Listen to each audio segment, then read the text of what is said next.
Bonsoir à tous, merci à tous et à toutes d'être là. Vous êtes très nombreux ce soir sur ce live où je reçois bien entendu Fabrice Divizio. Fabrice, bonsoir, comment allez-vous? Bonsoir. Comme le jour d'après? Bon ben voilà, et on va parler ce jour d'après. Fabrice, déjà plein d'optimisme et on va beaucoup en discuter. Et avec Florian Philippot. Florian, bonsoir. Pareil, même question, vous allez bien? Enfin, mieux ou presque mieux ou presque mal? Ah non, pas bien, honnêtement. Depuis hier soir, on est quand même tous sous le choc. Mais on a le devoir tout de suite d'être au combat, c'est tout, on n'a pas le choix. On est au combat. Alors, c'est pour ça qu'on va en parler ce soir avec vous deux, hein, Fabrice Divizio, avocat spécialisé dans les questions de santé. Vous êtes très connu maintenant, et pour ces questions, effectivement, vous êtes passé beaucoup sur les plateaux télé. Vous avez fait beaucoup de clash, beaucoup de buzz. On connaît votre franc-parler. C'est pour ça que ce soir, je voulais vous avoir et je vous remercie, Fabrice, d'avoir accepté une nouvelle fois l'invitation de Putsch. Et Florian Philippot, président des Patriotes, vous aussi, vous êtes allé au carton pour en parler sur cette crise sanitaire. Vous avez été traité de complotiste et encore. Et on va parler de tout ça. Messieurs, merci en tout cas d'être là. Vous êtes plus de 3500 en ligne. Merci beaucoup. On commence immédiatement. On va essayer d'aborder la plupart des sujets brûlants. On va essayer de réfléchir aussi sur le fond, les libertés publiques, la démocratie, tout ça. Première question, messieurs, d'introduction. Fabrice, je vous la pose en premier. La première réaction à l'allocution d'Emmanuel Macron, on l'a dit hors antenne, tous les deux ou tous les trois, elle était martiale, cette allocution d'Emmanuel Macron hier soir. Elle était martiale comme celle d'un tyran.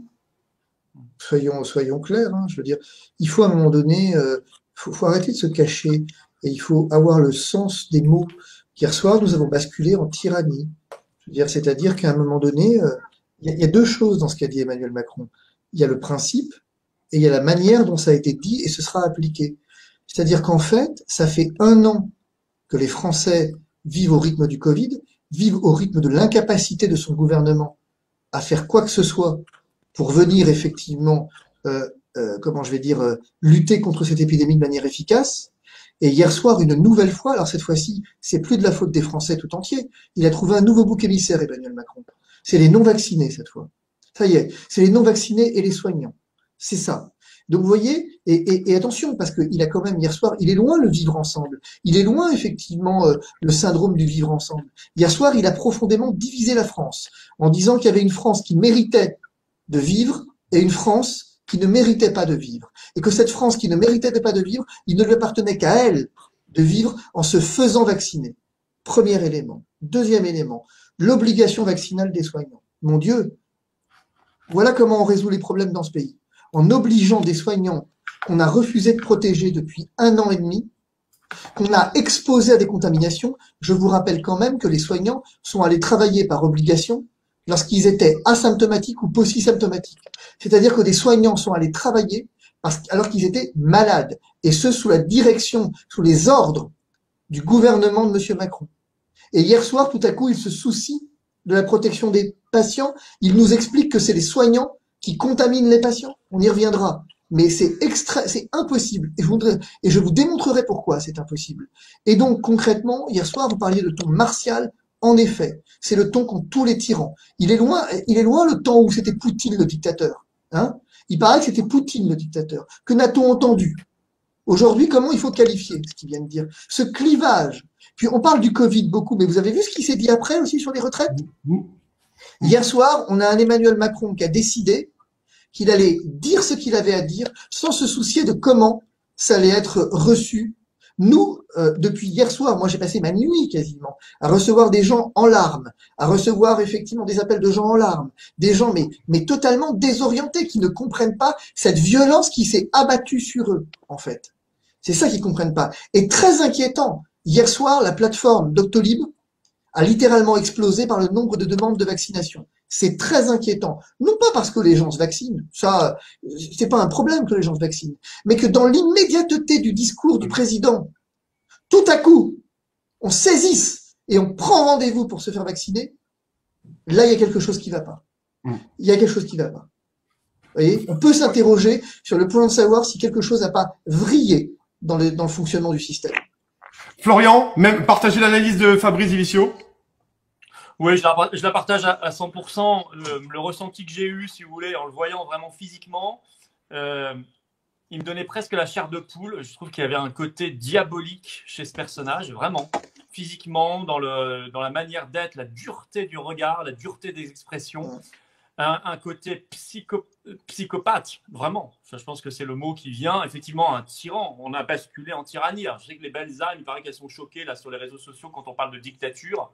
Moi, ils font beaucoup référence à la Corée du Nord et à d'autres dictatures. Alors, attendez, oui, mais c'est on n'a ça, pas mais employé le mot alors, dictature, on a employé le mot tyrannie. C'est pas la oui, même. on peut dire tyrannie, on peut dire dictature, ça ne me fait pas peur. Mais si vous voulez, ça, c'est les mêmes arguments que lorsqu'on se plaint de la faiblesse des salaires en France, on nous dit non, mais attendez, en Afrique noire, ils sont payés $10 par mois, vous ne plaignez pas. Ouais, enfin, d'accord. Et puis là, on nous dit ça, mais on nous dit mais attendez, il y a la Corée du Nord, d'accord. Mais ça n'enlève rien. Je veux dire, c'est un argument absurde. Vous savez, pardonnez-moi Florian, mais juste un mot. Est-ce que vous savez comment ça se définit en histoire, un tyran? C'est ce qui est la définition officielle de l'histoire, notamment de l'histoire de l'Antiquité. C'est un mot qui est apparu Oui, dans le l'histoire de dictateur, l'Antiquité. c'était autre chose, on est d'accord. Oui, non, mais c'est intéressant, parce que gouvernement absolu, oppressif et arbitraire. Ouais, c'est ça. Mais c'est ça, c'est exactement ça. Ouais. Et finissez par continuez par de brutalité, de dureté. Il a annoncé honnêtement quelque chose qu'on voit d'ailleurs nulle part dans le monde. Moi, j'ai fait la recherche. Ce pass sanitaire là, on l'a qu'au Pakistan. Avec pass sanitaire, par exemple, pour aller dans les restaurants ou prendre un bus, il n'y a qu'au Pakistan. Ils ont même ajouté là-bas la coupure d'électricité pour des non-vaccinés. Alors, c'est peut-être ce qu'il nous annoncera la prochaine fois. Et puis, évidemment, on a bien senti à quelle sauce on allait être mangé juste après. C'est-à-dire qu'il a dit on n'est pas encore sur la vaccination obligatoire pour tous, ce qui veut dire on va l'annoncer en septembre. Enfin, il faut être clair là. Au bout d'un moment, il va falloir se réveiller. Et ça, il n'y a que 2 pays dans le monde, c'est le Tadjikistan et le Turkménistan qui le font, si vous voulez. Et ça, il faut bien l'avoir en tête parce que les médias français étant depuis hier soir en admiration totale, enfin, c'est hallucinant. Là aussi, on voit qu'on est en tyrannie, si vous voulez, par la manière dont les grands médias, qui sont censés normalement être le 4e pouvoir, le contre-pouvoir, ça fait rire maintenant, traitent le chef d'État, c'est-à-dire ils le traitent comme des larbins. Et ils le traitent comme des serviteurs, des domestiques. Ils sont là pour faire le service après-vente. Ils ont même fait le service avant-vente, puisque depuis 2 semaines, ils étaient en mode hystérique. On a eu le Chypre, Apolline de Malherbe, etc., Caroline Forest, qui ont en fait annoncé le terrain, qui ont déroulé le tapis rouge à Macron pour qu'il fasse son annonce tyrannique hier soir. Et ensuite, ils font le service après-vente. Et on a là toute la définition d'un régime qui a complètement vrillé. Vous savez, moi, j'avais fait un livre, c'est pas pour faire de la pub, je le montre juste pour prouver, si vous voulez, qui s'appelle La Grande Bascule. J'avais sorti ça il y a plusieurs mois. J'ai dit, il y a un moment où il va y avoir une grande bascule, soit dans le bon sens, soit dans le mauvais sens. Il y a eu grande bascule hier soir. Il y a eu basculement. Malheureusement, pour l'instant, dans un très mauvais sens. Mais je crois, vous savez, que l'histoire n'est jamais terminée et que les choses ne se passent jamais comme ces gens-là l'ont prévu au départ. Alors, merci beaucoup. On va en parler de tous ces sujets. Merci beaucoup. Vous êtes extrêmement nombreux là ce soir, près de 8000 personnes sur tous nos réseaux. Merci en tout cas de suivre ce live, de partager sur Facebook. Abonnez-vous à la chaîne YouTube et aidez Putsch Média. Nous sommes un média indépendant. Florian Philippot en parlait. Nous essayons, nous, de vous donner la parole, Fabrice Divizio et Florian Philippot. Ça peut nous coûter cher aussi. Il faut le savoir aujourd'hui. On peut être striké, vous le savez. Fabrice, vous avez vécu aussi, vous, des strikes sur YouTube. Donc, on essaie de faire ça. C'est notre moment à nous de pluralisme des voix, de débat. Alors, on continue. Une question, messieurs, une question. On en a un peu parlé, mais je voudrais qu'on rentre dans le fond du problème. Vous, Fabrice, sur le côté juridique, et vous, Florian, sur le côté politique, on va dire, et citoyen. Est-ce qu'on va vers une obligation vaccinale déguisée à court ou à moyen terme, Fabrice? Elle existe déjà, non? Je veux dire, si vous voulez, à partir du moment où écoutez bien, écoutez bien. Vous ne pouvez plus accéder à une terrasse où il y a 0 risque de contamination. C'est pas moi qui le dis, c'est le président qui le dit, puisqu'il nous a confinés à l'extérieur. S'il nous a confinés à l'extérieur, c'est qu'en réalité, il n'y avait pas de risque sanitaire à l'extérieur. Bon, on est maintenant tout le monde, les masques, il n'y a plus de masques à l'extérieur. Il les a pas rétablis, Dieu soit loué. Mais je veux dire donc, c'est-à-dire que concrètement, il n'y a aucun risque sanitaire et pourtant, vous n'avez pas accès aux terrasses. Les centres commerciaux, vous n'y avez plus accès. Les hôpitaux, Ça c'est dingue, hein. Ça c'est dingue, c'est absolument dingue. Alors, je vais vous dire un truc. Si le Conseil d'État laisse passer ça, c'est même plus la peine de faire des émissions. C'est plus la peine de rien faire. Il faut s'expatrier et revenir quand tout le monde aura repris la raison, quoi. Mais je suis pas là pour discuter avec une bande de psychopathes, quoi, à un moment donné. Parce que ce qui remonte quand même du terrain, si vous voulez, c'est qu'on a déjà une obligation vaccinale. Ce qui remonte du terrain, c'est qu'il y a des patients qui on a refusé de les opérer s'ils n'étaient pas vaccinés. C'est ça qui remonte du terrain. Ah oui, c'est quand même effrayant ce que vous racontez là, Fabrice. Il y a des gens qui n'ont pas pu avoir une opération parce qu'ils n'étaient pas vaccinés. Mais bien sûr. Combien de personnes me disent aujourd'hui, je vais me faire vacciner parce que sinon, je ne peux plus aller voir mon épouse qui est hospitalisée. Des gens me mettaient la pression de manière terrible. Mais là, je peux plus parce que là, on va me le refuser, l'accès. C'est ça la vérité quand même. Et là, on a écarté le PCR alors dans votre discours finalement, dans cette argumentation. On a écarté le PCR. Aller plus loin. Pour prendre des trains, il faudra être vacciné ou avoir un test PCR payant de moins de 48 heures. Il est loin le temps où il paraît que les asymptomatiques, il fallait absolument faire des tests PCR à tout le monde parce que les asymptomatiques transmettaient et que le vrai problème de ce virus, paraît-il, on nous a dit pendant un an, ce sont les asymptomatiques. Ils sont où les asymptomatiques là? Là, il n'est plus question de les chercher, de les traquer avec les dents presque. Les asymptomatiques, ah ben non, puisque maintenant les tests vont être payants, puisque si ce n'est pas une ordonnance, c'est des tests de confort. Mais alors du coup, les asymptomatiques, on va passer à côté, si je comprends bien. Donc, il y a un risque de reprise épidémique, si je comprends bien. Parce que tout ça va mettre des tests payants? Non, on voit bien qu'en fait, il y a une volonté d'obligation vaccinale. Ceci dit, juridiquement, il a dit quelque chose hier soir, c'est que pour lui, on n'est pas encore dans l'obligation vaccinale. Parce que pour lui, on pourrait aller plus loin. Ce qui m'interroge sur le plan juridique, ça voudrait dire quoi aller plus loin? Quand le Chypre parlait d'emmener les gens de force entre deux gendarmes, c'est ça l'obligation vaccinale à laquelle il pensait dans son discours? C'est pas un instant concevable. Enfin, pardon, ça n'était pas un instant concevable jusqu'à hier soir. Mais donc, si on imagine qu'on est encore dans un soupçon de relent, un vieux relent d'état de droit, on imagine qu'on va le faire par la sanction. C'est-à-dire qu'on va priver les gens d'un accès à un certain nombre de services plus importants encore que ceux à quoi on les prive là. Du coup, il va rester quoi? Il va rester les services essentiels. Et je vous rappelle que c'est ce qui s'est fait en Israël, puisqu'en Israël, à un certain moment du délire du pass sanitaire, vous n'aviez plus le droit d'accéder à certains espaces, même publics, services publics, si vous n'étiez pas vacciné. Donc, c'est-à-dire qu'on va non plus instaurer des citoyens de seconde zone, on va les faire disparaître. Rappelez-vous qu'il a effectivement dit que dans des gares, on croisait des gens qui n'étaient rien. Eh bien, je crains qu'en fait, la France se remplisse tout à coup de toute une partie de gens qui ne sont rien. Et je termine sur un point. Sur le plan de la discrimination. On parle beaucoup des gens qui ne veulent pas se faire vacciner.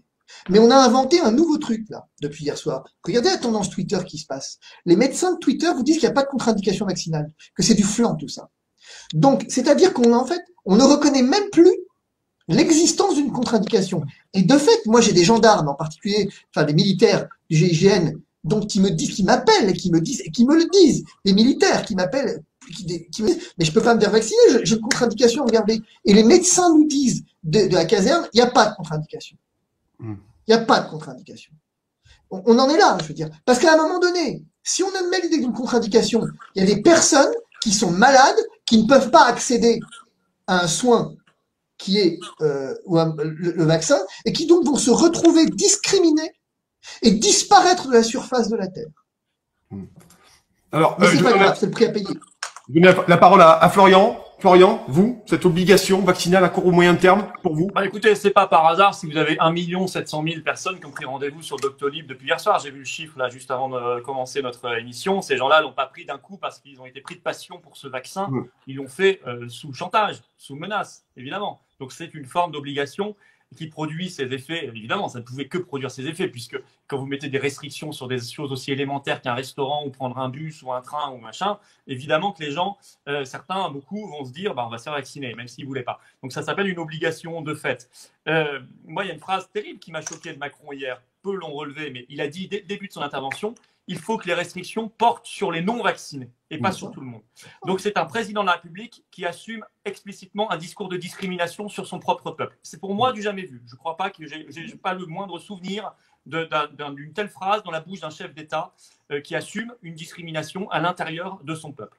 Donc voilà, alors si vous voulez, moi j'ai envie de dire aussi une chose, là, Fabrice a dit les choses excellemment, j'ai rien à ajouter.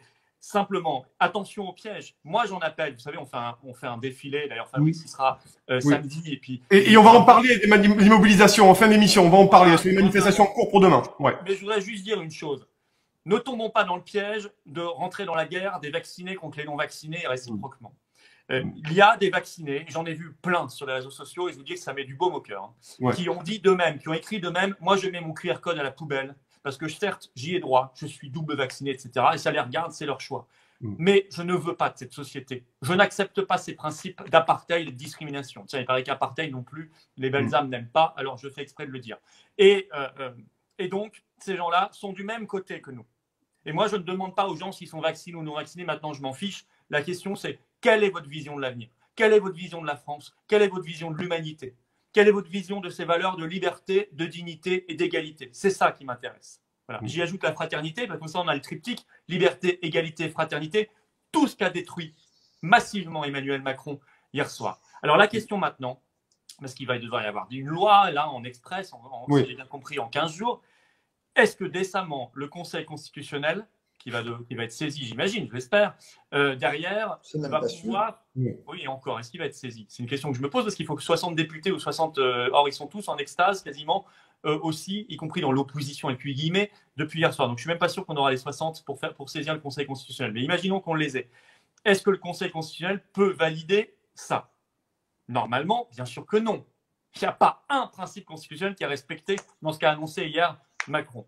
Voilà. Le problème, c'est qu'on sait que ces instances-là, Conseil d'État et Conseil constitutionnel, sont complètement d'une lâcheté et d'une complicité terrible et terrifiante depuis le début de cette crise, à minima.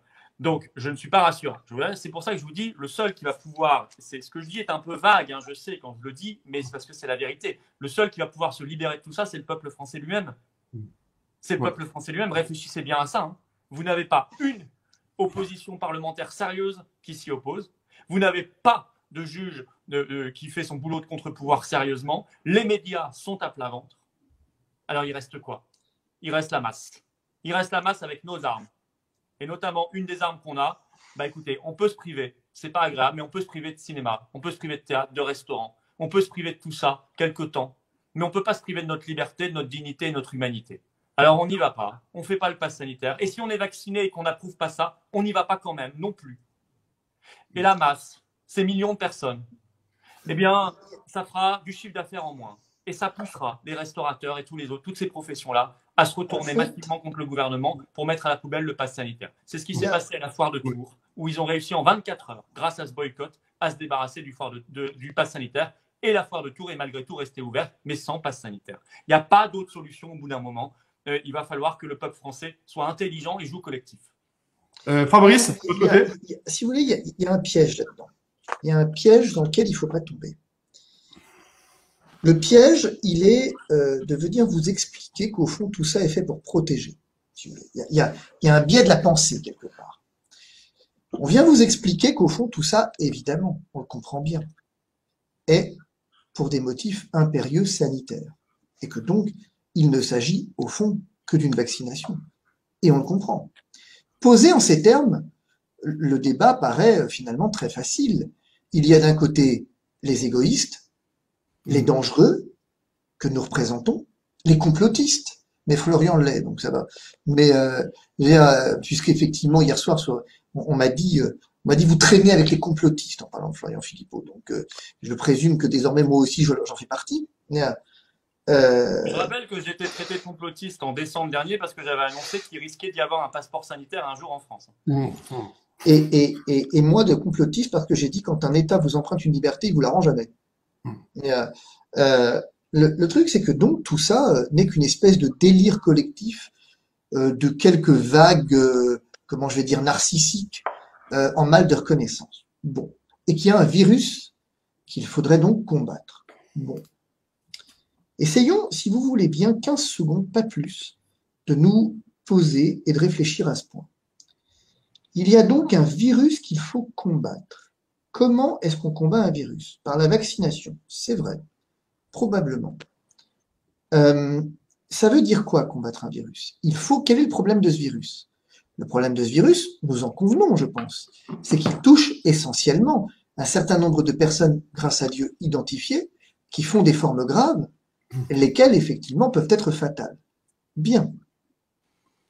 Il s'agit donc de les protéger d'abord. On rappelle que le vaccin n'a eu une autorisation de mise sur le marché, conditionnelle au demeurant, sur laquelle je reviendrai, que pour éviter les formes graves.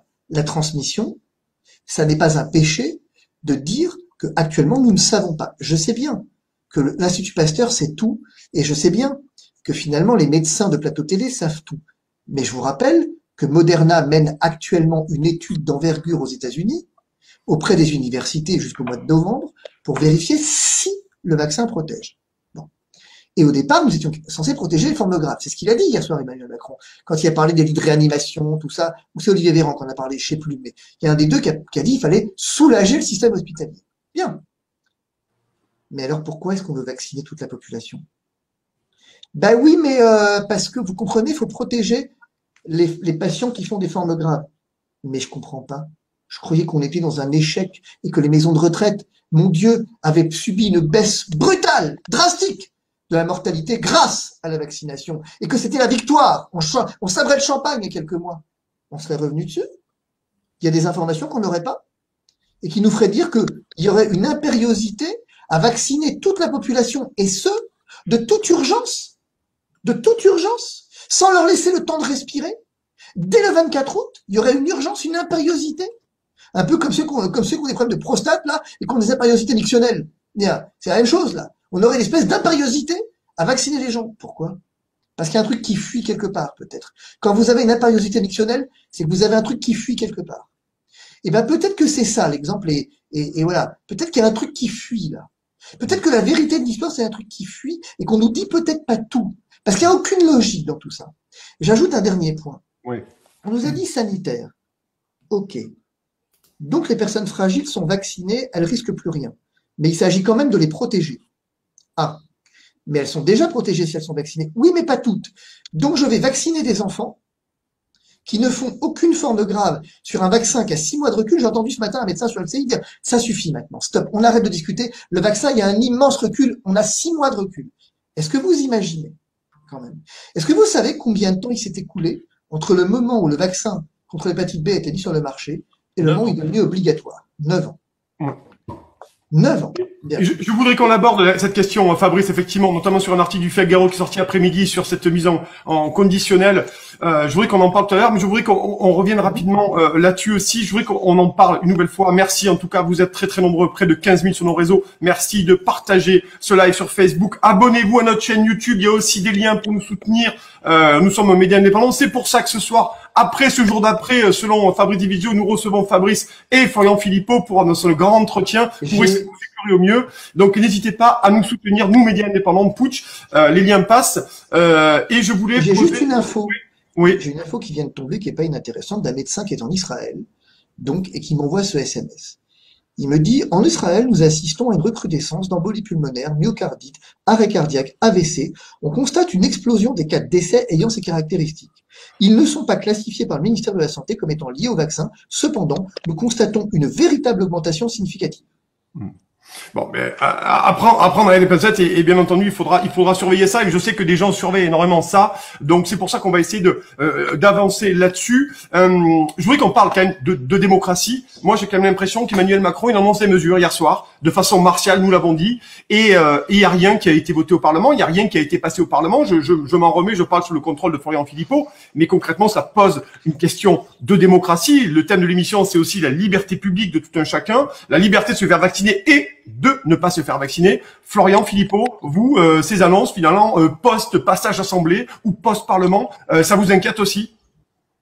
Non, mais de toute façon, pour moi, le Parlement aujourd'hui, on va être sérieux, c'est clownesque. C'est plus un gage de démocratie de dire que ce Parlement de 300 Playmobil, hein, comme disait l'autre, En Marche, la députée Playmobil, représenterait un quelconque espace de débat de démocratie. Ça se serait vu quand même. Hein. Et puis les rangs sont clairsemés. J'ai fait des scrutins publics de mai et juin, il y a pratiquement, ils sont pas nombreux hein, sur les 500. Non seulement ils viennent pas, enfin d'ailleurs ils savent quand même empocher les 7 000 euros en fin de mois, mais puis quand ils viennent, ils votent simplement la feuille de vote que Stanislas Guerini, c'est-à-dire le gouvernement, leur a remis, c'est tout. Il y a pas de doute. Et puis en plus, excusez-moi, mais enfin vu le niveau de l'opposition qu'on a en France, J'ai vu là sur les plateaux les socialistes, les républicains et tout le reste, y compris le RN qui est d'une mollesse infinie comme d'habitude, et approuver tout ça ou bien critiquer tellement mollement qu'on les entend plus. C'est pas non plus cette opposition qui va faire quoi que ce soit. Donc moi, si vous voulez, Parlement ou pas, à la limite, c'est vrai que c'est mieux qu'un vote par le Parlement, mais ça rajoute quasiment rien. Enfin, c'est presque plus gênant parce que ça donne le sentiment qu'il y a de la démocratie là où il n'y en a pas. Oui, mais Florian, vous n'avez même pas d'espoir là sur la déflagration d'hier soir des annonces qui remettent en cause les libertés. On ne pourrait pas se dire, il y aura peut-être un sursaut à un moment donné des gens, des députés qui vont essayer de prendre à bras le corps ces problèmes de liberté publique. Ça, j'ai aucun espoir. Il y aura peut-être quelques individualités qui vont être. J'ai vu tout à l'heure un sénateur UDI, j'étais en plateau avec lui, qui était très très bien et qui était contre tout ça. Bon, mais c'est vraiment des individualités. Non, par contre, j'ai encore un léger espoir quand même, on va dire, pour le Conseil constitutionnel. On ne sait jamais. À la limite, il a invalidé, je rappelle, la loi Avia en juin 2020. Ça avait surpris tout le monde. Donc parfois, on a quand même encore des bonnes surprises. J'ai pas un immense espoir, mais bon, à la limite, il faut quand même l'espérer. Mais malgré ça, regardez l'autre jour. L'autre jour, Véran est chez Bourdin, BFM TV. Et il est interrogé par Bourdin sur le fait que des médecins réclament la liste des non-vaccinés, le gouvernement veut leur donner, etc. Et Bourdin n'a pas eu le temps de finir sa phrase en disant la CNIL a été saisie et doit donner son avis la semaine prochaine, que Véran répond oui, c'est bon, ils vont l'avoir. Ils vont avoir ces listes. Alors Bourdin, un peu surpris, on l'a vu, il avait l'air honnêtement surpris. Il dit mais attendez, ça vient à peine d'arriver devant la CNIL qui va rendre son avis dans une dizaine de jours. Et là, on voit que Véran a été lui-même un peu gêné en se disant mince, j'ai un peu bourdé. Pas Bourdin, mais bourdé. Et j'ai fait une bourde. Et donc il dit oui, bien sûr, c'est la CNIL qui décidera, mais je pense qu'elle sera sage et qu'elle donnera son autorisation, etc. Boum, 10 jours plus tard, évidemment, qu'écrit la CNIL, elle dit bon, ça nous plaît pas trop, mais on autorise, etc., etc. Donc en fait, Véran savait depuis le début. Véran a dit à la CNIL ce qu'il fallait écrire, ce qu'elle a écrit, etc. Donc tout ça, c'est un jeu, c'est une scène de théâtre. Voilà, et ça n'est pas la démocratie. Je vais vous dire, de toute façon, un pays qui n'a pas sa souveraineté n'est plus une démocratie. Il va falloir au bout d'un moment bien le comprendre. C'est De Gaulle qui disait la souveraineté, c'est l'autre nom de la démocratie. Ou l'inverse, c'est pareil. La démocratie, c'est l'autre nom de la souveraineté. Regardez les pays qui ont refusé cette vaccination obligatoire, par exemple, pour les soignants, c'est la Suisse qui l'a dit, pays hors Union européenne. Il y a moins de pression là-bas. Regardez qui va rouvrir le 19 juillet totalement, alors qu'ils ont en ce moment 10 fois plus de contamination que nous, tous les jours. C'est le Royaume-Uni. Ils sont pas une vaccination beaucoup plus importante que nous. Non, et ils n'ont que 10 points pour l'instant, 62% contre 52% de population vaccinée, et on va les rattraper extrêmement vite, puisque évidemment avec la pression qu'on met ici et qu'on n'a pas mise là-bas, chez nous il y a des millions de personnes en plus qui vont se vacciner, donc les 62% on va les atteindre très vite. Donc en réalité à la fin, au mois d'août, vous verrez qu'on sera un peu plus vaccinés que les Britanniques, et pourtant eux ils ont tout ouvert, tout, y compris supprimer d'ailleurs le masque, etc. Vraiment à la Texane. C'est-à-dire que moi je pense que c'est la seule solution depuis le début, je pense ça. Je pense que cette affaire-là, on n'en sort que par une rupture franche, claire, nette, brutale, immédiate. Si on rentre toujours dans un système de je remets un peu moins de restrictions, je remets un peu plus, en fait, on s'en sort pas. On revient toujours au point de départ aggravé. Et on voit bien ce qui se passe en France, où on revient toujours au point de départ en plus grave. Donc, à un moment, il faut sortir de cette folie. On sait quelles sont les populations vulnérables. On en prend soin. On les traite. On arrête de mettre de l'austérité à l'hôpital. On arrête de maltraiter nos soignants, nos infirmières et les médecins libéraux qui ne peuvent plus prescrire comme ils veulent. On en prend soin également. On arrête de les culpabiliser. Et on revient à la sérénité. Mais le seul problème, je vais aller un cran plus loin. Parce que Macron, hier, il n'a pas parlé que de ça. On s'est tous arrêtés à ça, puis on a oublié d'écouter ce qu'il disait après. Et il a annoncé 2 choses. Il va faire la réforme des retraites. En gros, la retraite à 64 ans, etc. Oui, quand la crise sanitaire sera apaisée, il a dit, effectivement. Voilà, ça, c'est lui qui en décidera quand ce sera apaisé. Donc, c'est facile. Et deuxième chose très concrète, il a dit 1er octobre, application de la réforme de l'assurance chômage. Qui a été retoquée, on le rappelle, qui a été retoquée. Oui, enfin, en partie. Mais qui va faire perdre à 42% des chômeurs à peu près 20% de leurs revenus. Je ne sais pas si on se rend compte quand même de la brutalité de la chose, quand même. 20% de revenus en moins pour quasiment la moitié des chômeurs. Bon. Alors moi, j'ai quand même un peu le sentiment, si vous voulez, qu'en gros, Macron est en train de rendre un service extraordinaire à des gens, les mêmes qui ont sévi en Grèce il y a 10 ans. C'est-à-dire qu'il est en train de préparer l'affaiblissement moral, psychologique, de casser, de diviser un pays en jetant les vaccinés contre les non-vaccinés réciproquement. Comme ça, la France va arriver complètement KO, moralement KO, psychologiquement KO, complètement divisée, rincée, épuisé pour derrière subir la cure d'austérité, d'hyper, d'ultra, de méga, de giga austérité à la grecque. Où on fera cette réforme des retraites, puis une suivante, où on fait la réforme de l'assurance chômage, où on va casser les services publics encore plus, on va tout privatiser. Enfin, en Grèce, ils sont allés très loin, vous savez, ils ont vendu des... Oui, ils ont baissé le salaire fonctionnaire, oui, il y a eu toute une série de choses, oui. Enfin, c'est terrifiant. Et ils ont continué d'ailleurs de casser l'hôpital au passage, ce que Macron fera aussi, vous verrez. D'ailleurs, ils n'ont jamais arrêté de fermer des lits, hein, ça. Donc moi, si vous voulez, je pense qu'il faut connecter les sujets. Macron, c'est pas que la gestion du Covid, c'est quand même derrière un agenda qui n'a pas changé, qui est un agenda d'ultra-austérité, qui est un agenda mondialiste, pour parler clairement, et que là, il est en train de préparer psychologiquement la France pour qu'elle soit KO et qu'il n'y ait plus de gilets jaunes possibles, si vous voulez. Qu'il n'y ait plus ce ressort. Il faut, pour pouvoir faire des gilets jaunes, pour pouvoir résister, pour pouvoir d'une manière ou d'une autre ou autrement que les gilets jaunes, il faut, ou même 95, pour ceux qui se souviennent des grandes grèves, il faut un ressort à l'intérieur du peuple français. Il faut qu'il y ait encore, qu'on y croit, qu'il y ait une dynamique, qu'il y ait quelque chose, qu'il y ait un élan de vie. Mais là, il est en train de casser tout ça. Il faut voir, effectivement, Fabrice disait tout à l'heure, j'ai eu des gens en pleurs, et ça, moi aussi. Oui. Moi aussi, des gens sous le choc, qui sont littéralement, que je n'avais jamais vu en pleurs, qui sont cassés totalement depuis hier soir. Là, ça, alors par ailleurs, ça, c'est un autre piège, mais je sais que ça veut... Bon, c'est difficile de répondre rationnellement à cet état d'esprit compliqué, il faut laisser passer un peu le temps. Mais ne tombez pas dans la désespérance, s'il vous plaît.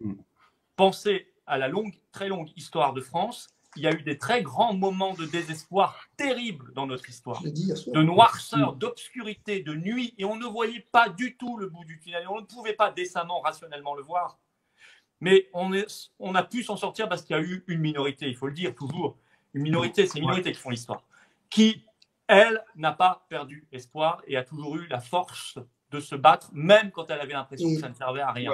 C'est la clé, et c'est toujours la clé dans l'histoire, il n'y a pas d'autre clé. Et ça, je demande à chacun de bien avoir ça en tête. Je voudrais vraiment relayer ça. C'est-à-dire que, moi je l'ai dit hier soir, j'ai dit, mais enfin, n'ayez pas peur, quoi. Je comprends que vous ayez peur. Mais Emmanuel Macron, c'est personne dans l'histoire de France. On parle de la France, les copains. On parle de la France, quoi. On parle de la grande et noble France.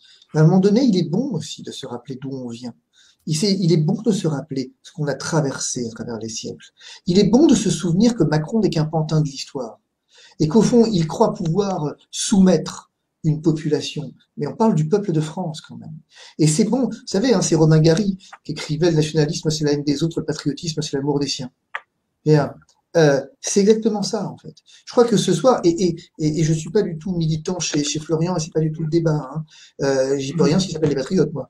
Mais le fait est que je crois qu'il faut vraiment aller puiser au cœur des ressources dont nous disposons, puiser au cœur de l'histoire de France. Nous ne sommes pas n'importe quel peuple.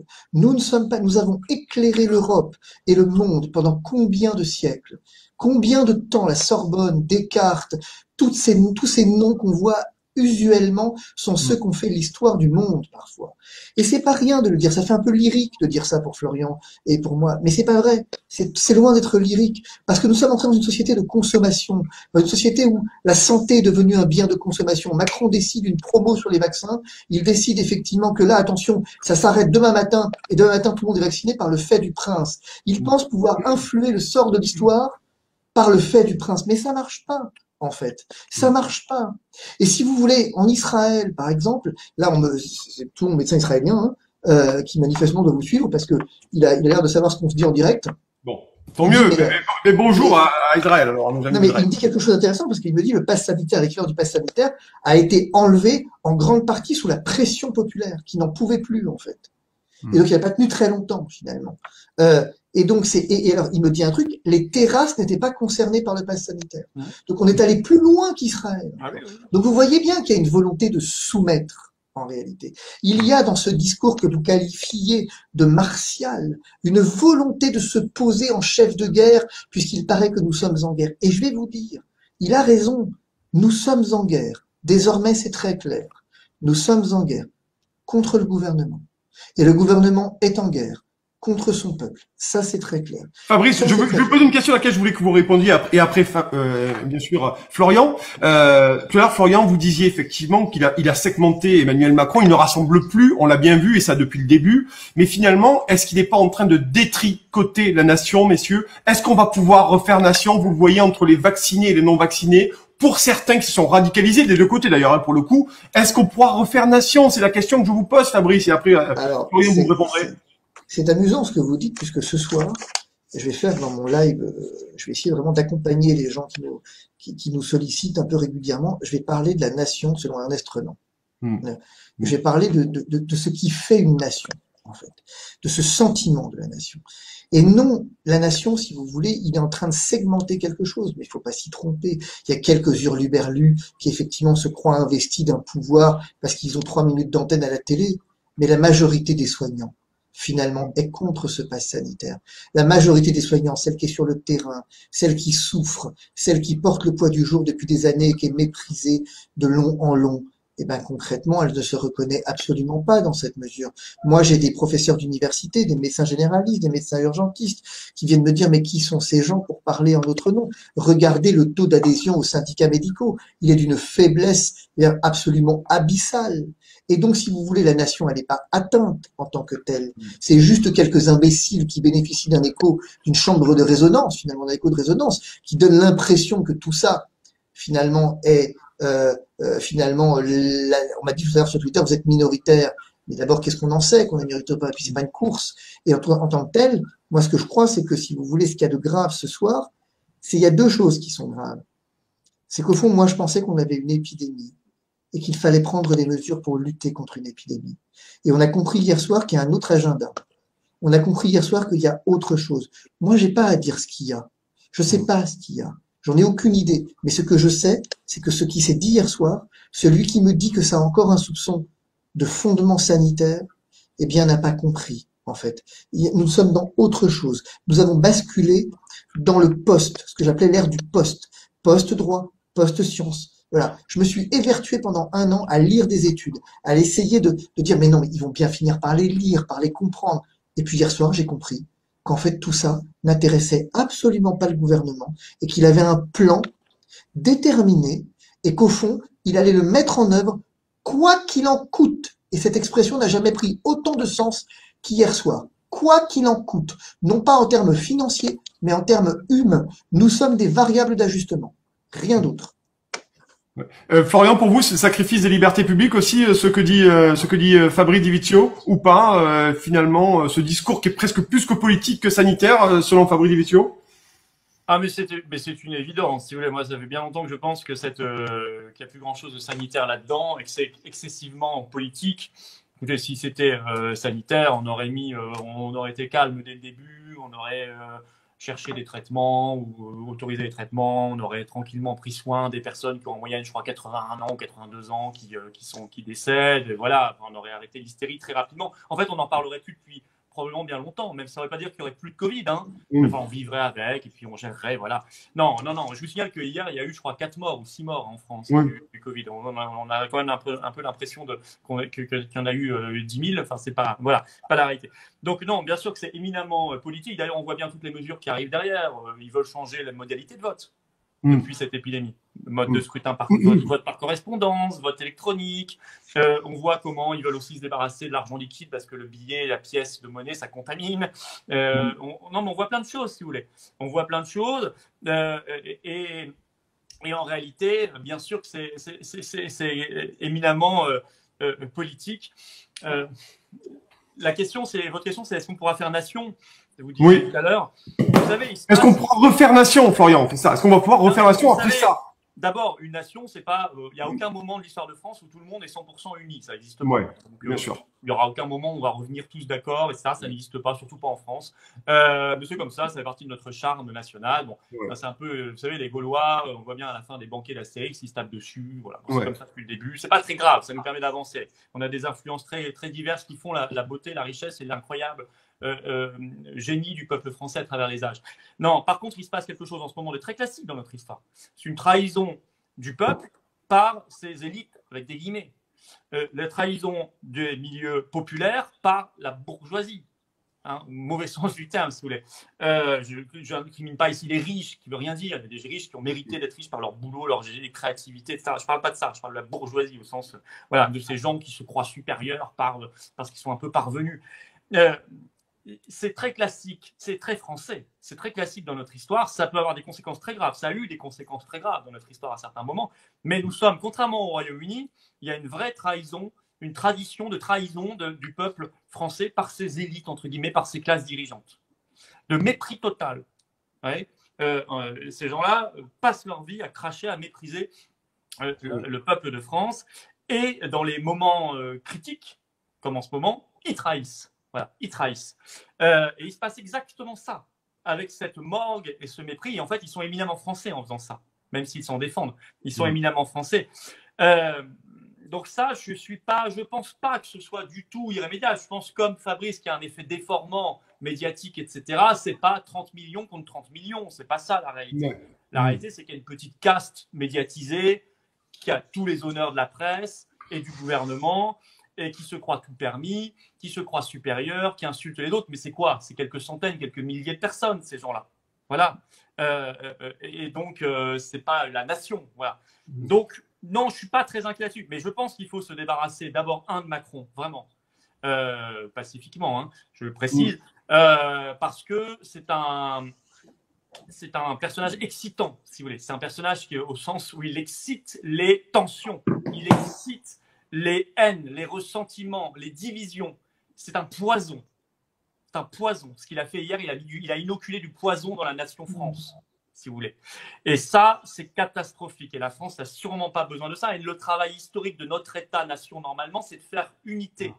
Parce que la France a des forces qui, justement, ont plutôt tendance à aller vers la désunion. Et donc, il faut en permanence que le roi, à l'époque, puisqu'il a pris la place, l'État-nation en tout cas, fasse unité. Il fait exactement l'inverse, à tout point de vue, d'ailleurs, pas que sur le Covid. Donc ça, c'est un poison. Après, par contre, on doit le remplacer pas par un clone. C'est ça la vraie question. C'est que la question est très, très politique. Il va falloir changer complètement de classe dirigeante, changer complètement de manière de gouverner notre pays, d'impliquer le peuple, de cesser de l'infantiliser, de le dresser, de le domestiquer. Et ça passe par plein de clés politiques. On va pas rentrer dans le débat ici. Ouais. Vous connaissez bien mes positions sur la souveraineté populaire, la souveraineté nationale, la démocratie directe notamment. Et je ne vais pas les expliquer davantage. Mais c'est tout ça qu'il y a derrière cette crise.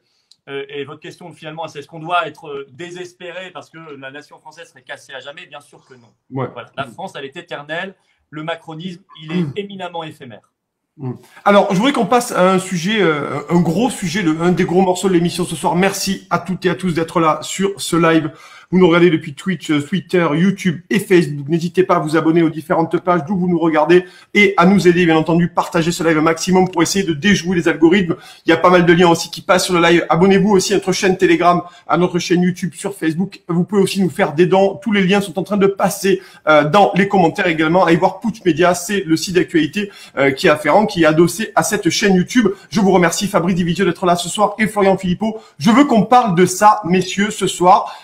Ça, voilà. Les vaccins sont-ils encore en phase d'expérimentation? C'est un article du Figaro, vous l'avez vu, qui est sorti après-midi. Je voudrais qu'on parle de ça. Fabrice, je vous laisse la primeur là-dessus. Est-ce qu'on est encore en phase d'expérimentation et quelles sont la responsabilité des labos? Est-ce qu'on peut faire le point là-dessus ou pas? Alors, c'est en fait beaucoup. Enfin, je comprends même pas qu'il y ait 15 articles là-dessus. C'est très simple. En fait, c'est très simple.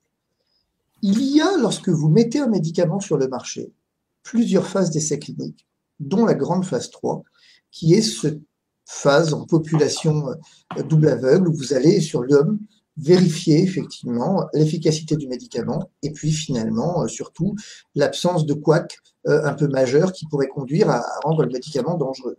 C'est le moment de vous allez vérifier ce qui se passe, pour faire simple, en vie plus ou moins réelle, puisque effectivement vous êtes sur des hommes, pas encore en vie réelle, le médicament est mis sur le marché. Bon. Cette phase, habituellement, elle dure longtemps. Elle dure entre 2 à 3 ans. Pourquoi elle dure 2 à 3 ans? C'est pas un truc qui est sorti de l'esprit tourmenté d'un mec, ça. C'est parce que on estime, et c'est un grand sujet, ça.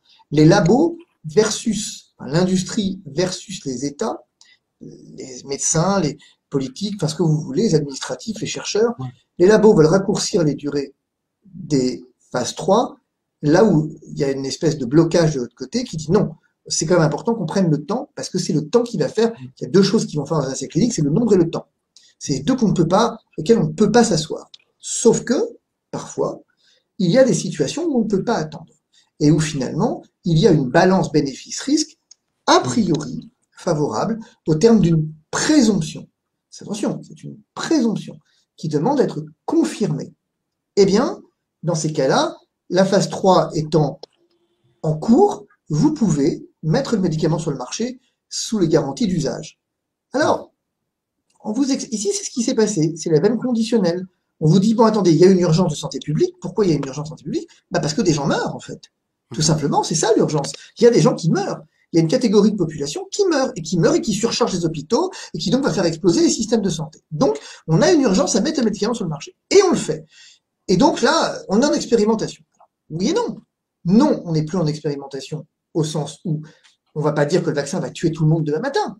Je veux dire, dans la mesure où il y a quand même une garantie de sécurité, puisqu'on a des essais cliniques qui sont allés jusqu'à un petit peu, pas encore tout à fait jusqu'au bout, mais jusqu'à un certain point, et où on a un recul maintenant de quelques mois qui nous permet de dire que, voilà, il se passe pas énormément de choses. Mais là où vous avez une inconnue majeure, c'est qu'en fait, vous n'avez que 6 mois de recul. Or, la phase 3, elle se termine dans 1 an. Et c'est ça tout l'enjeu que personne ne veut comprendre. C'est que pour l'instant, vous êtes sur un truc où vous dites, c'est un petit peu comme si vous preniez, si vous voulez, un élément qui est de dire, bon allez, je vais tester un truc, là je fais un petit truc, ça marche à peu près, ça marche a priori. On va voir si ça tient. Je monte un mur, d'accord? Je monte un mur avec un nouveau produit et je vais regarder si ça tient. Ah bah ça tient. Et vous restez dans votre mur, vous dites, ah bah ça tient. Sauf que la vraie question c'est, est-ce que votre mur va tenir dans la durée?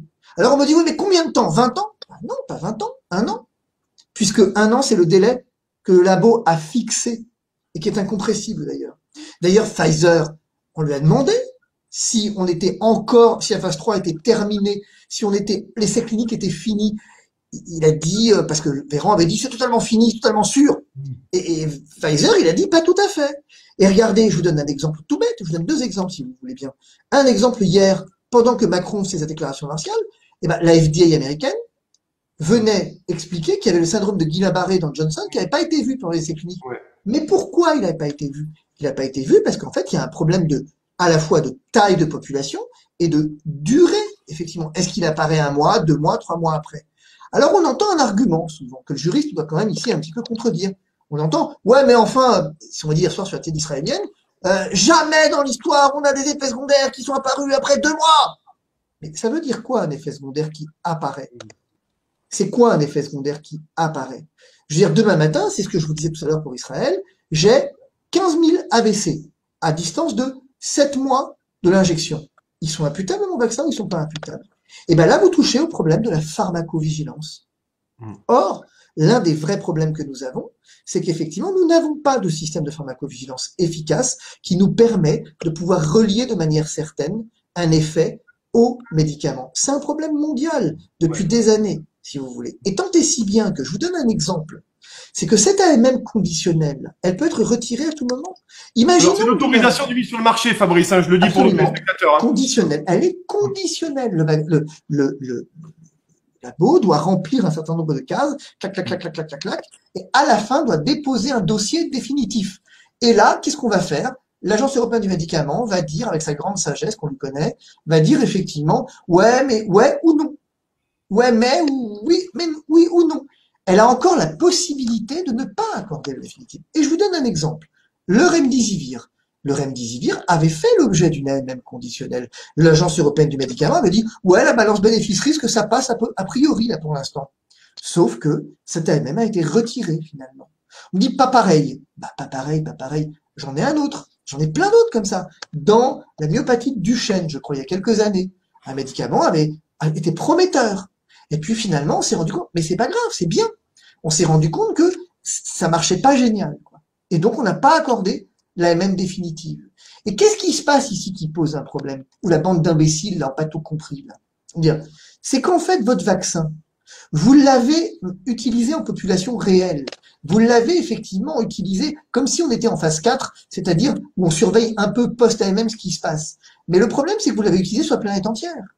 Et donc, un truc qui est provisoire, quand vous l'utilisez définitivement sur toute la population et que vous obligez la population à se vacciner avec, Moi, j'ai une question. S'il se passe un couac, un petit couac, 1 sur 250 000, si je crois que c'est ça, les labos disent que le chiffre, c'est 1 sur 250 000, c'est un truc qui apparaît rarement. Ça, c'est le critère du rare. Et ben, si vous avez 1 sur 250 000, vous avez 500 000 morts. 500 000 morts, c'est le nombre de morts par arme à feu chaque année. Donc, est-ce que ça valait pas le coup de vacciner les fragiles, d'attendre de voir ce qui allait se passer? On désembolisait les systèmes de santé. On avait effectivement une mortalité qui chutait, qui était le truc originel. On vérifiait si la transmission était réelle ou pas, comme le fait Moderna actuellement, et on se laissait quelques mois de plus pour vérifier ce qui se passait. Ben non. Non parce qu'il y a une urgence. Mais quelle urgence? Eh ben c'est ça le problème. C'est que tous les scandales sanitaires, tous les énormes couacs sanitaires commencent exactement comme ça. Je suis quand même extrêmement surpris qu'on n'apprenne rien de l'histoire. Florian, votre réaction à ce sujet, j'aimerais, parce qu'il nous reste encore, on va dire, un gros quart d'heure. Voilà, là-dessus, je voudrais qu'on aborde d'autres sujets. Oui, non, mais j'ai pas grand-chose à dire. Je suis moins spécialiste que Fabrice sur ça. Simplement, je pense que tout ça, toute cette argumentation plaide encore plus, si vous voulez, pour qu'on puisse pas aller vers l'obligation vaccinale. Voilà, ça rend la chose d'autant plus choquante. Ça c'est inconcevable. Bah oui, c'est même inconcevable politiquement, c'est inconcevable moralement, mais c'est inconcevable normalement juridiquement. Bien sûr. Je pense. Bon, bah, manifestement, c'est pas ce qu'on nous dit. Je voudrais quand même signaler, si vous voulez, que juste un petit mot pour les soignants, les infirmiers, parce que je suis quand même choqué par la manière dont ils sont traités depuis quelques jours par ce gouvernement et par les médecins de plateau de télé et par les journalistes, etc. Beaucoup de journalistes. C'est extrêmement choquant. Voilà. J'ai vu tout à l'heure, juste avant de prendre l'émission ici, que Gabriel Attal avait précisé, à chaque fois il les enfonce encore plus, ils leur mettent la tête sous l'eau, il avait précisé que même eux, en fait, hier on avait compris qu'ils avaient jusqu'au 15 septembre pour se faire vacciner. Et Attal a dit là juste avant l'émission, non, mais eux, il faut qu'ils soient clean, vaccinés au 1er août, début août. Voilà. Donc en fait, c'est vraiment une ultra précipitation. Imaginons quand même, je pense que moi, ces aides-soignants, ces infirmières, ces médecins, ou je ne sais pas qui ne voulaient pas se faire vacciner pour X ou Y raison, qui les regardent totalement, et à qui on dit d'un coup, bah écoute, tu seras plus payé, tu ne travailleras plus, tu seras pestiféré, tu seras responsable de la mort. Mais ça paraît dingue. Enfin, moi, profane, quand on me dit vous serez plus payé si vous pouvez vous faire vacciner, ça me paraît dingue. Ça me paraît dingue. Alors qu'on leur a demandé, on les a mis, comme rappelé Fabrice en début d'émission, dans une telle situation de vulnérabilité il y a 1 an et demi, où, souvenez-vous, ils avaient des sacs poubelles, il n'y avait plus de blouse, il n'y avait rien, il n'y avait pas de masque, il n'y avait pas de gants, il n'y avait rien. On les paye mal, globalement, on les paye mal, en France très mal, on est en dessous de la moyenne de l'OCDE. Et puis, on a fait semblant qu'on les applaudissait au balcon, aux fenêtres, c'est très cynique quand on y repense. Et maintenant, on les traite de tous les noms. On veut les virer, on veut plus les payer, on les traite de pestiférés.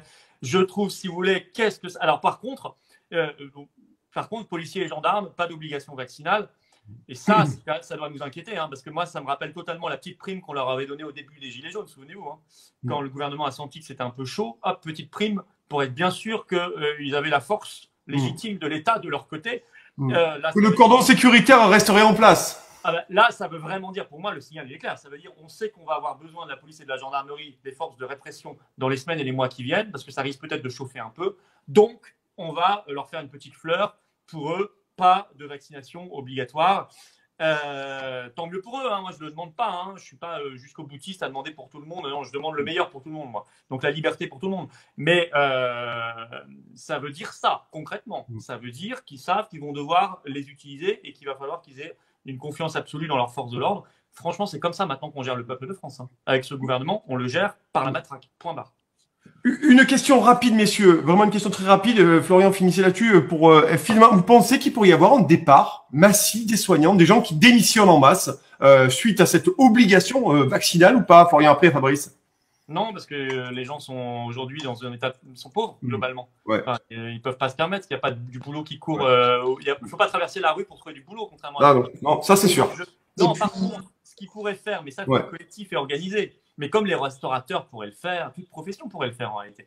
Mais eux, ce qu'ils pourraient faire, c'est se mettre d'accord pour dire, bah non, nous, vous voyez, là, on est ici 25% d'infirmières, d'aides-soignantes, et on ne se vaccinera pas. Donc, qu'est-ce que vous faites? Et en fait, ils peuvent évidemment pas se passer 25% des infirmières, des aides-soignantes. Donc, il ne se passerait rien, en fait. Donc, mais pour ça, vous voyez, c'est le dilemme du prisonnier. Et si vous n'êtes pas, c'est ce qu'on sait, si vous n'êtes pas collectif, et si vous n'avez pas organisé votre jeu avant pour jouer collectif, eh bien, personne ne va y aller tout seul, parce que tout le monde va savoir que si on y va seul, on se prend la sanction seul. Donc, on ne peut pas. Donc, par contre, si on le fait en masse et collectivement, on peut tout. Voilà, on peut tout. Mais c'est comme d'habitude. Pour ça, il faut être dans l'intelligence collective, il faut être organisé. Mais ça, je pense que c'est jouable. Des démissions, moi, j'y crois pas. Non, j'y crois pas. Fabrice, il y a un autre problème dans la démission, si vous voulez. C'est qu'en fait, une démission, d'accord, mais pour faire quoi? Parce qu'à un moment, il y a un principe de réalité. Oui. Alors, mais ceci dit, parfois, vous savez que il y a un élément tout à fait substantiel, c'est qu'il y a quelques jours, les directeurs d'hôpitaux et d'EHPAD s'inquiétaient de l'obligation vaccinale en disant que ce serait une très mauvaise idée parce que du coup, ils n'arriveraient plus à recruter. Ça prouve aussi que effectivement, des démissions collectives pour le principe, ça pourrait effectivement influer. Regardez ce qu'a fait Philippe de Villiers avec finalement le Puy du Fou. Il avait dit, écoutez, moi, si les passes d'attraction sont portés par le pass sanitaire, vous êtes bien gentil, mais je mets tout le monde au chômage. Tout à coup, les passes sanitaires ont été exclus, les passes d'attraction. Oui, mais ils sont remis, là. Ah oui, ils sont remis. Ça, effectivement, plusieurs fois, ils sont remis. On va voir ce qui va se passer. Enfin, ils sont remis. Pour l'instant, il y a un type à la télé qui a dit qu'ils étaient remis. Il n'y a aucune loi qui est passée. On va voir ce que dit la loi. Parce que ce gouvernement, entre ce qu'il dit et ce qu'il fait, il y a aussi une espèce de balance dans les deux sens. Alors, tout ça pour dire que l'expatriation, parfois, peut être la solution. Moi, vous savez, les Italiens, moi, je les accompagne pas mal, ils sont en train d'effectivement, alors c'est compliqué parce que les Italiens, ils ont eu plus de temps pour se vacciner. Là, voilà. Mais il y a des stratagèmes, il y a des subterfuges qu'on peut employer. Moi, si vous voulez, puisqu'on a un gouvernement de tricheurs, mais parfois on peut tricher. Des gens peuvent se mettre en arrêt maladie. Le temps, effectivement, de récupérer, le temps de chercher une solution. Et parmi les solutions, il y a l'expatriation, si vous voulez. Aujourd'hui, il faut être clair, les soignants sont demandés partout en Europe. Attention, vous allez subir les foudres d'Elisabeth Borne, cher Fabrice, c'est notre ministre du Travail. Elisabeth Borne, je veux dire, je vais vous répondre un truc, c'est que Elisabeth Borne, quand elle saura rédiger un protocole sanitaire pour les entreprises, on pourra commencer à en reparler. Mais la vérité, c'est qu'effectivement, dans l'histoire, les soignants, il faut quand même que vous compreniez un truc. Je vous donne un élément tout à fait substantiel en termes d'anecdote. Donc, il faut vacciner les soignants. Bon, d'accord, parce que vous comprenez, c'est eux qui contaminent. Bon, d'accord. Mais expliquez-moi quelque chose. Actuellement, j'ai un brancardier, là, d'un hôpital dans le Gard, qui vous explique que lui, son boulot, c'est de brancarder les patients. Bon. Quand vous brancardez les patients, vous êtes au contact des patients. Ah bah donc, il faut qu'on le vaccine, c'est logique. Mais alors, ce que j'essaye de comprendre, c'est pourquoi est-ce qu'il n'a pas de masque FFP2? Et on lui dit, vous ne mettez un masque FFP2 que si le patient est en réanimation. Le reste du temps, c'est pas la peine, lui a-t-on dit, parce que de toute façon, votre masque chirurgical vous protège largement suffisamment et protège le patient parce qu'il est lui aussi masqué. Qu'est-ce que je comprends pas? On lui refuse un FFP2 et on voudrait maintenant le vacciner? Est-ce qu'on est en train de m'expliquer que jusqu'ici, on l'a mis en danger, on a mis en danger les patients? C'est ça qu'on est en train de me dire? Ou est-ce qu'on est en train de me dire qu'on se fout de ma gueule? Parce que c'est l'un ou l'autre, en fait. J'ai une préférence pour la j'ai encore, mais je crois que encore vous, c'est collectif. J'ai encore deux questions importantes que je voudrais qu'on finisse là-dessus. Une question à chacun d'entre vous, notamment, bon, vous avez pris des positions tous les deux. Fabrice, vous l'avez dit, vous avez traité le complotiste, du moins, vous avez fait beaucoup de buzz, beaucoup de clash sur les plateaux télé. Vous, Florian, vous êtes, ça y est, dans le panier des complotistes. Vous voilà. Moi, j'ai envie de vous demander finalement comment vous avez vécu l'un et l'autre cette hystérisation au fil des semaines, au fil des mois sur vos personnes. En fonction de vos engagements, de vos coups de gueule et en essayant d'éclairer de votre point de vue les différents plateaux, les différents débats. Vous, Fabrice, en tant qu'avocat et aussi maintenant homme de médias, et vous, Florian, en tant que responsable politique d'un parti important, important qui a, d'ailleurs, je crois, c'est le parti qui a le plus d'abonnés sur la chaîne YouTube. Fabrice, pour commencer. C'est compliqué comme question. Je sais. C'est compliqué comme question parce que moi, à titre personnel, je suis passé par 3 phases. La première qui a été l'indifférence, assez vite. La deuxième qui a été un petit peu l'incompréhension, parce que ce qu'on me renvoyait correspond pas du tout à ce que je suis, en fait. Moi, je veux dire, enfin, d'ailleurs, c'est très amusant, parce que finalement, les complotistes trouvaient que je l'étais pas assez, et ceux qui n'étaient pas trouvaient que je l'étais trop. Au moins, comme ça, je satisfaisais personne, c'est pas plus mal. Mais j'ai été un peu blessé par cette volonté qu'on avait de me caser. En fait. Et surtout, moi, ce qui m'a blessé, c'est d'entendre mon attaché de presse me dire que au fond, elle n'arrivait plus à, à placer la moindre tribune que dans mon métier. Je veux dire, j'utilise la presse depuis 20 ans pour rédiger des tribunes. Je suis pas, voilà, spécialisé, mais on n'arrivait plus à les placer parce que compte tenu de mes positions sur la vaccination, c'était difficile. Des journalistes spécialisés m'ont appelé pour me dire, écoutez, on se connaît, si vous voulez bien nous donner un avis là-dessus, c'est pas mal. Ben, je dis oui, mais on peut pas vous citer. Mais, ah bon, pourquoi? Parce que notre rédac chef nous l'a interdit. On en est là, quoi. Ça m'a vraiment blessé, ça. Là, pour le coup, j'ai vraiment été blessé par ça.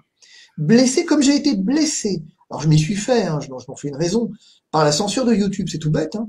Mais j'en suis blessé parce que je comprends pas ce que j'ai dit qui effectivement pose un problème. J'essaye vraiment dans cette crise de garder une position modérée à défaut sur la forme parce que j'ai un tempérament qui est le mien, mais sur le fond, moi j'ai un respect infini pour chacun. J'essaye d'expliquer, de débattre. C'est eux qui veulent pas débattre. Figurez-vous que j'ai appris un truc qui m'a blessé là aussi. C'est qu'on refuse en plateau télé. On m'a dit dans une émission, on m'a dit qu'on pouvait pas me caser dans une émission parce que personne voulait débattre avec moi. Mais je comprends pas. C'est quoi le problème? Et puis il y a une troisième phase dans laquelle je suis actuellement depuis hier soir. C'est l'inquiétude. Vraiment. C'est-à-dire que là, moi j'ai un problème personnel à régler. Vraiment, je le dis très librement à votre antenne, j'ai un problème personnel à régler. Je reste où je m'en vais. Je sais pas, en fait. Oui, vous l'avez dit hier soir sur I24 News, effectivement, ouais. Je reste où je m'en vais, j'en sais rien. C'est une vraie question. Vous pourriez partir rapidement, vous, Fabrice, là, c'est une question qui se pose pour vous. En fonction des libertés publiques qui sont plus les nôtres, hein, on est d'accord, hein. En un mois, je suis parti, moi. En un mois, je suis parti. Moi, j'ai vécu à l'étranger. Je veux dire, j'ai l'habitude de m'expatrier. J'ai déménagé 25 fois en 20 ans de mariage, alors, je veux dire. Mais on a l'habitude du déménagement en cette famille. Le plus compliqué, c'est de déplacer mes chevaux. C'est tout ce qu'il faut. Voilà. Mais si vous voulez, cette histoire, blague à part, ça remet en cause vachement le projet de vie de ma part. C'est hyper blessant. Parce que, en fait, moi, j'étais en train de me dire avec ma fille, on va acheter une écurie. Enfin, voilà, on est en train d'organiser un plan de vie aussi, pour la première fois. Et là, je suis saisi un peu les ailes, enfin, je me sens blessé, si vous voulez, par tout ça. Vraiment, je comprends pas pourquoi il y a autant de violence. Moi, je veux dire, et en plus, pour ma part, la vaccination, en toute honnêteté, c'est un faux débat. Je me serais probablement fait vacciner en son temps, très calmement, très tranquillement. C'était pas mon urgence, en fait. Je veux dire, ma mère est vaccinée, à tort ou à raison, mais elle a choisi de se faire vacciner. C'est un choix que je respecte parfaitement. Mais il n'y avait pas d'urgence. Et moi, à la limite, je vais vous dire, si c'était pour moi, je me ferais deux choses. Je me ferais vacciner probablement, peut-être, j'en sais rien. Il y a mes enfants, ils ont 19, 17 et 15 ans. Pourquoi? Pourquoi je les exposerais à un risque? Il y a que des risques là pour eux. Il y a que des risques. Alors je veux bien qu'on me vende la soupe, je veux bien qu'on me serve la soupe avec l'immunité collective, tout ce que vous voulez, sauf qu'il l'a quand même dit la vérité. C'est que notre ami, j'ai oublié son nom, peu importe, avait quand même dit que c'était pour la c'est important pour la psychologie de ces jeunes d'être effectivement vaccinés. Donc si vous voulez, moi je suis vraiment, j'ai pas l'habitude. Puis à partir du 23 août, je suis plus rien. Si vous voulez. Et la raison pour laquelle je ne me ferais pas vacciner, je vais vous dire, finalement, j'y avais probablement pensé à me faire vacciner en me disant, après tout, j'entre dans ma cinquantaine bientôt, pourquoi, enfin, il y avait des justifications qui pouvaient se poser. La raison pour laquelle je ne fais pas, c'est parce qu'on veut me l'imposer. Et la brutalité avec laquelle on peut poser, je suis pas complotiste, mais je suis pas con quand même pour autant. Et que donc, à ce titre, enfin, si je suis complotiste d'ailleurs, au passage. Maintenant, je suis complotiste. Depuis hier soir, je suis complotiste. Officiellement, je fais mon coming out ici, je vous assure, voilà. Je suis complotiste. Voilà. Parce qu'on arrête de me prendre pour un âne, là, il y a un truc. Là. Mais je veux dire, et donc tout ça pour dire juste qu'on veut m'imposer un truc. Mais je sais que si je cède sur la vaccination, demain matin, je devrais céder sur autre chose. Je sais que si je leur donne un pouvoir sur moi, ça sera sans fin, en fait, ce pouvoir. Et il faut bien que ça s'interrompe à un moment donné. Alors, où j'entre dans la résistance, c'est-à-dire, effectivement, concrètement, je me bats, j'accepte les contraintes, et j'accepte d'être une merde sociale. Pour moi, ça me poserait pas trop de problèmes. Mais est-ce que j'ai le droit d'imposer ça à mes enfants? C'est une question que je me pose, qu'on se pose avec mon épouse, et c'est pas sûr. Et probablement qu'on va repartir, qu'on va partir, probablement, je sais pas. Mais ça, c'est blessant pour moi. Florian, pareil, même question, effectivement, cette hystérisation et les attaques que vous avez subies, vous, de plus en plus fortes ces dernières semaines, hein, Florian Philippot, le complotiste en permanence. Comment vous l'analysez, vous, Florian? Et personnellement, comment vous l'avez vécu? Écoutez, moi, je suis dans la politique active, on va dire, depuis quelques années, médiatique depuis presque 10 ans.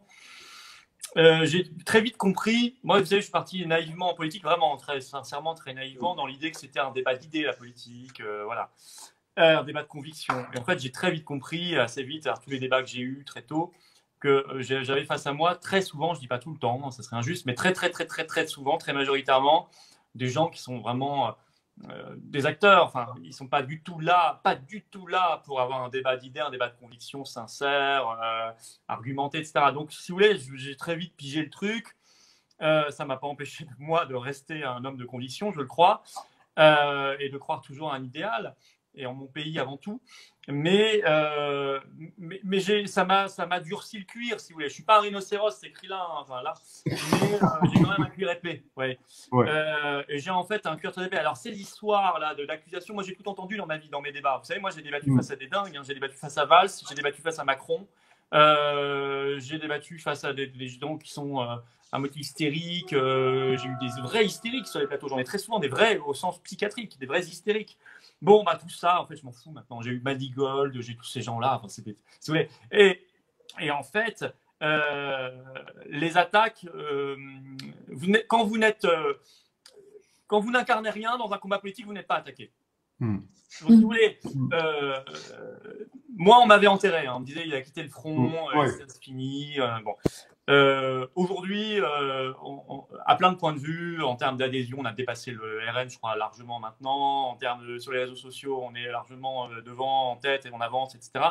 On fait des rassemblements qui sont incapables de faire eux-mêmes, et puis les autres partis non plus. Donc, on a créé un truc, voilà. On a créé un truc. Et moi, je vois le côté positif. Voilà, on a créé un espace.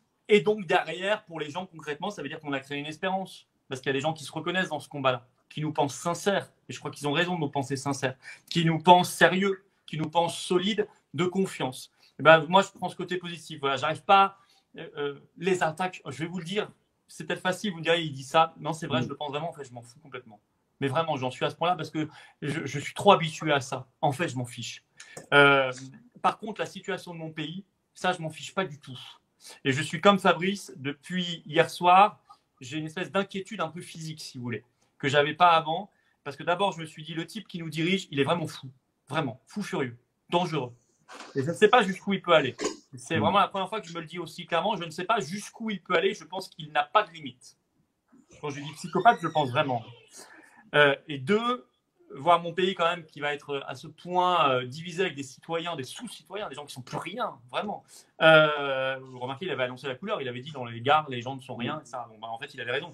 C'est ceux qui n'étaient pas vaccinés. Et puis les autres qui auront les droits, etc.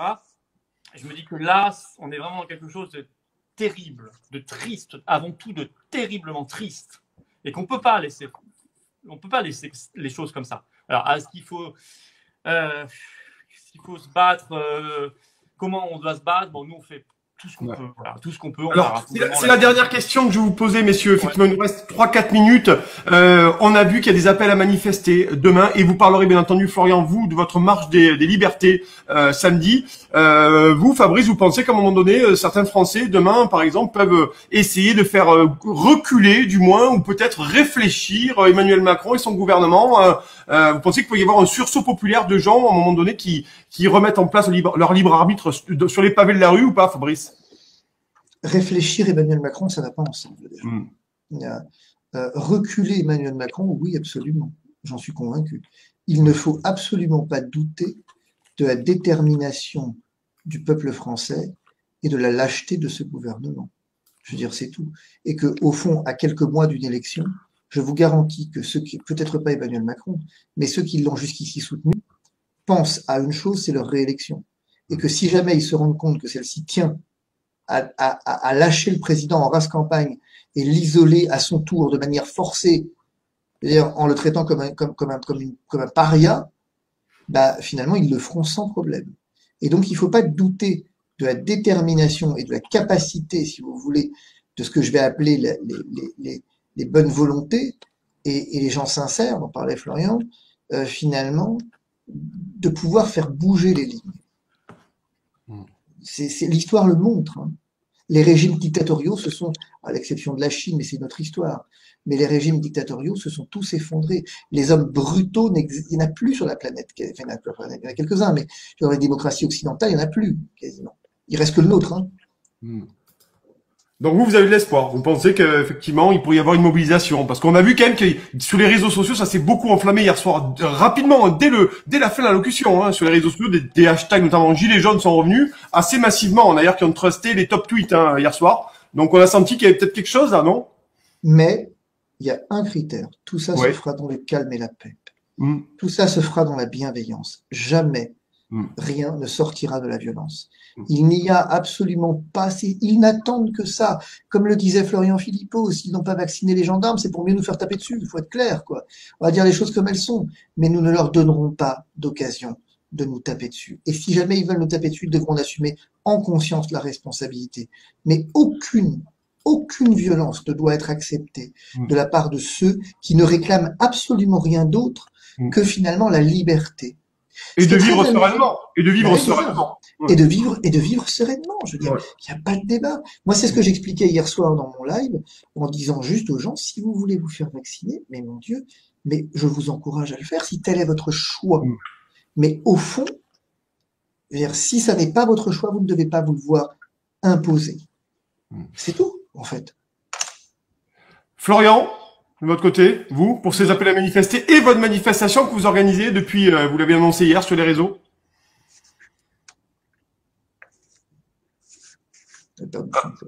Ouais, on vous entend pas, Florian. Voilà, c'est bon. Voilà, la manifestation Marche des Libertés ce samedi, vous organisez à Répète-moi. Est-ce que le soutien populaire pourrait être là aussi? Voilà la question. Oui, mais si vous voulez, de toute façon,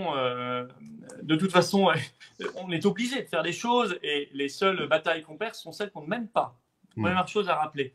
Deuxièmement, bien sûr, vous savez, à Londres, si Johnson a rouvert, là, a annoncé qu'il rouvrait tout le 19 juillet, il ne faut pas oublier qu'il y a 2 semaines, il y a eu une immense manifestation à Londres contre toute cette folie. Il y avait vraiment beaucoup de monde. Ça a pesé énormément, si vous voulez. Donc, évidemment. Troisièmement, je dis aux gens, alors qu'ils viennent à notre manifestation, là c'est samedi à 15h, départ Palais Royal, c'est un défilé. Alors Fabrice sera là, on en est très heureux.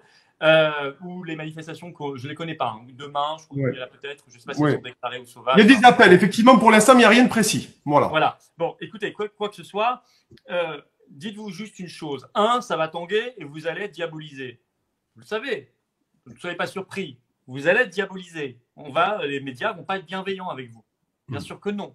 Ils vont mal vous traiter. Mais au bout d'un moment, écoutez, on est dans une situation tellement difficile qu'il va falloir un petit peu le supporter. Et ce n'est pas bien grave, vous verrez, en fait, on s'en remet très bien. Mais deuxièmement, dites-vous toujours, quand ils vont essayer de vous culpabiliser, de vous présenter comme des contaminateurs, des gens irresponsables, des criminels ou je ne sais quoi, non, vous êtes du côté du bien. Vous vous battez pour de belles valeurs, pour des belles choses. Vous vous battez pour la normalité. C'est vous qui êtes du côté de la normalité. Je ne parle pas de vaccinés ou non vaccinés. Il y aura des vaccinés et des non vaccinés ensemble dans les rues. Vous vous battez pour un avenir normal, pour un pays que vous laissez normal, vivable à vos enfants. Ayez toujours ça en tête. Ce n'est pas normal de montrer un test ou un vaccin quand on va au restaurant, quand on prend un train. Ça n'a jamais existé, ça ne doit pas exister, ça n'existe pas ailleurs dans le monde, d'ailleurs quasiment pas. Ça n'est pas normal de se faire taper dessus par un président de la République parce qu'on a fait le choix libre, qu'il avait lui-même garanti, je le rappelle, de ne pas se faire vacciner. Ça n'est pas normal de devenir des sous-citoyens dans son propre pays alors qu'on a une constitution qui garantit l'égalité normalement et la liberté. Vous voyez, donc vous êtes, vous, du côté du bien et de la normalité. C'est eux qui sont dysfonctionnels. C'est eux qui sont du côté de la folie. C'est eux qui sont du côté de l'anormalité et de la brutalité et des mauvaises valeurs. Voilà, je le dis clairement. Et ça, ayez toujours ça en tête au moment où ça va tanguer, au moment où ils vont essayer de vous faire culpabiliser, où ils vont essayer de vous faire passer pour des gens affreux. Dites-vous que c'est tout l'inverse. Et montrez le meilleur visage de vous-même. Beau, souriant, dynamique, combatif, évidemment énergique, tourné vers l'avenir, pas violent. Non, mais par contre, déterminé, ça oui. Merci en tout cas à vous, messieurs. Vous étiez près de 20 000 ce soir sur le live. On a essayé de faire pas mal de sujets. Merci Fabrice Divitio, vous êtes avocat, hein, spécialisé dans le domaine de la santé. Merci de nous avoir expliqué. Vous, Florian Philippot aussi, président des Patriotes. On peut vous retrouver sur les réseaux à peu près partout. Vous tweetez beaucoup. Merci et tout. Cette émission s'est faite sans passe sanitaire. Elle continuera à se faire sans passe sanitaire. Cette émission, nous continuons le combat de l'indépendance, du libre arbitre et du pluralisme des voix, parce que c'est aussi ça, la presse indépendante, faire parler Fabrice Divitio, Florian Philippot et d'autres, de manière à ce que vous puissiez vous faire votre propre avis. Florian, un dernier petit mot, parce qu'on est très en retard, mais allez-y. Ouais, juste un mot pour vous remercier très sincèrement. Ouais. Je vous connais maintenant depuis quelques temps. Je connais la qualité et l'indépendance de votre travail. Vous avez appelé, vous êtes modeste, vous avez appelé les gens à s'abonner à votre chaîne, à vous donner, à vous aider. Et moi, je veux relayer votre appel. Aidez Putsch. Aidez Putsch par tout moyen financier. Faites-le. Et puis, abonnez-vous à tous leurs réseaux. On en a diablement besoin, on en a furieusement besoin et on va en avoir de plus en plus besoin. Et vraiment, je vous le dis du fond du cœur. Il faut avoir conscience, il faut juste avoir conscience que Putsch Média, finalement, ce pluralisme va devenir l'exception et de plus en plus. Et que les exceptions, si on veut les conserver, il faut les soutenir. Ben merci beaucoup, messieurs. J'en demandais pas tant. Merci beaucoup. On essaie de faire notre boulot de journaliste, en fait, hein, tout simplement. On fait pas plus, mais on essaie de faire ça sereinement et avec du travail et en invitant tout le monde, sans craindre dans les foudres du mainstream. Merci à tous d'avoir été là ce soir. Vous étiez près de 20 000 sur tous nos réseaux. Merci à tous. Excellente soirée. Fabrice, bonne soirée. Florian, très bonne soirée. On se tient au courant, bien entendu. Sur ce, mais moi, je vous dis toujours pareil, hein. Bye bye. Et vive la démocratie. Salut.